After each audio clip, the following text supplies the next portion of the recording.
મહિલા શક્તિ સેવા સંસ્થા દ્વારા વિધવા માતાઓને બસ અને ટ્રેનની સુવિધા માટે આજે ગરબાડા તાલુકા અધ્યક્ષ ભાગોર સુમલીબેન લાલાભાઈ અને દેશના વરિષ્ઠ એવા ગુલાબ દેસવાલ સર, અનિતા મેડમ, બજરંગદાસ ગુરુજી અને આપણા ભારતના વડાપ્રધાન નરેન્દ્ર મોદી સાહેબને હું દિલથી અભિનંદન પાઠવું છું અને સત નમન કરી અમારા ગરબાડા અને ગુંગરડી પંચાયતની વિધવા માતાઓને હાર્દિક નમન કરી આજ આપણા ભારત દેશમાં હરેક રાજ્યમાં વિધવા આજીવન પેન્શન, વિધવા વિદ્યુત પેન્શનની સાથે સાથે મકાનની સુવિધા અને એની સાથે સાથે આ સોતી સુવિધાનો લાભ બી લોન્ચ કરી દેવામાં આવ્યો છે।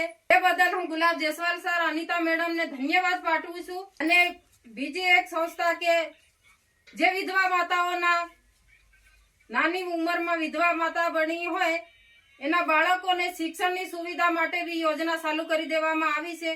તો જે વિધવા માતાઓના બાળકો શિક્ષણથી વંચિત ના રહી જાય એ માટે અમારા ગુલાબ દેસવાલ સર, અનિતા મેડમે એટલી કડક સુવિધા ઊભી કરી છે કે વિધવા માતાઓના બાળકો બી સારું શિક્ષણ પ્રાપ્ત કરે એ માટે શિક્ષણ ફી કરી દેવામાં આવ્યું છે। તો કોઈ વિધવા માતાઓનું નાની ઉંમરનું બાળક હોય એ માટે હરેક આપણા ગરબાડા તાલુકાના નહીં પણ પૂરા ભારત દેશની જે શાળાઓમાં પરિપત્ર મોકલશે અને બસ અને ટ્રેનનો પાસ બી વિધવા માતાઓ માટે આવી ગયો છે।